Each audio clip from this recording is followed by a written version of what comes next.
ദേ ഇന്നൊരു അടിപൊളി ബ്രേക്ക്ഫാസ്റ്റിന്റെ റെസിപ്പി ഞാൻ പറഞ്ഞു തരാം. പക്ഷേ ഇതുണ്ടാക്കി നോക്കിയിട്ട് എന്നെ കുറ്റം പറയരുത്.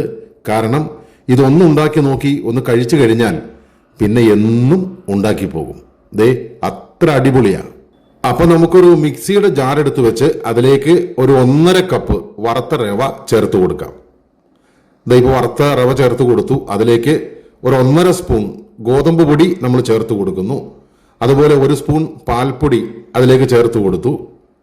ഇനി 1 സ്പൂൺ പഞ്ചസാര കൂടി അതിലേക്ക് ചേർത്ത് കൊടുത്ത് ഒരു പാകത്തിന് കുറച്ച് മതി, കുറച്ച് ഉപ്പ് കൂടി അതിലേക്ക് ചേർത്ത് കൊടുക്കാം. ഇനി നമുക്ക് അതിലേക്ക് 1 സ്പൂൺ ഈസ്റ്റ് കൂടി ചേർക്കുന്നു. അതിനുശേഷം ഒരു 2 കപ്പ് ഇളം ചൂടുവെള്ളം ചേർത്ത് കൊടുക്കാം. നമ്മുടെ സ്പൂൺ എടുത്ത് നന്നായിട്ടൊന്ന് ഇളക്കി കൊടുക്കാം. ഇനി നമുക്ക് ഇത് ഒന്ന് അടച്ചു വെച്ച് നന്നായിട്ടൊന്ന് അരച്ചെടുക്കണം. നമ്മുടെ അപ്പത്തിന് വേണ്ടിയിട്ടുള്ള ബാറ്ററാണ്. നന്നായിട്ട് തന്നെ അരഞ്ഞു വന്നു, കണ്ടോ?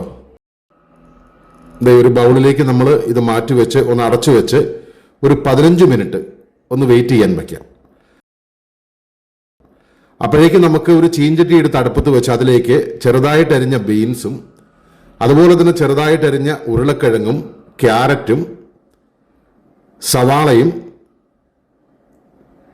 അതുപോലെ തന്നെ കുറച്ച് പച്ചമുളക് ചെറുതായിട്ട് അരിഞ്ഞതും കുറച്ച് കറിവേപ്പിലയും പാകത്തിന് വെള്ളവും കൂടി ഒഴിച്ച് കുറച്ച് ഉപ്പ് കൂടി ചേർക്കാം. ഇനി അതിലേക്ക് കുറച്ച് മഞ്ഞൾപ്പൊടിയും കുറച്ച് കുരുമുളക് പൊടിയും കുറച്ച് മല്ലിപ്പൊടിയും ചേർത്ത് നന്നായിട്ടൊന്ന് ഇളക്കി നമുക്കൊന്ന് വേവിക്കുവാനായിട്ട് വെക്കാം. ഇപ്പോൾ അത്യാവശ്യം തിളയൊക്കെ വന്നു കഴിഞ്ഞിട്ടുണ്ട്. കഷ്ണങ്ങളെല്ലാം ചെറുതായിട്ടൊന്ന് വെന്ത് കഴിഞ്ഞു. ഇനി നമുക്കതിലേക്ക് ഈ ഫ്രോസൺ ഗ്രീൻ പീസ് അതതിലേക്ക് ചേർത്ത് കൊടുക്കാം. അതുകൂടി വെന്ത് വന്ന് കഴിയുമ്പോൾ നമുക്ക് അരച്ചു വെച്ചിരിക്കുന്ന തേങ്ങ അതിലേക്ക് ചേർത്ത് കൊടുത്ത് നന്നായിട്ടൊന്ന് ഇളക്കിയെടുക്കാം.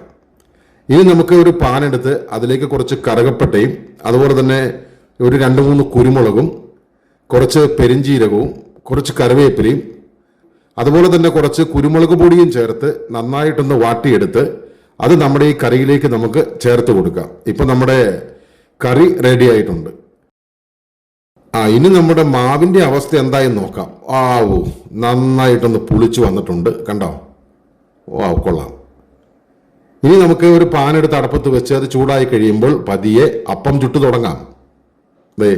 അപ്പോൾ എല്ലാം ചുട്ടു, നമ്മുടെ കറിയെല്ലാം റെഡി ആയിട്ടുണ്ട്. ഇത് ഒന്ന് ഒഴിച്ച് കഴിച്ചു നോക്കണം.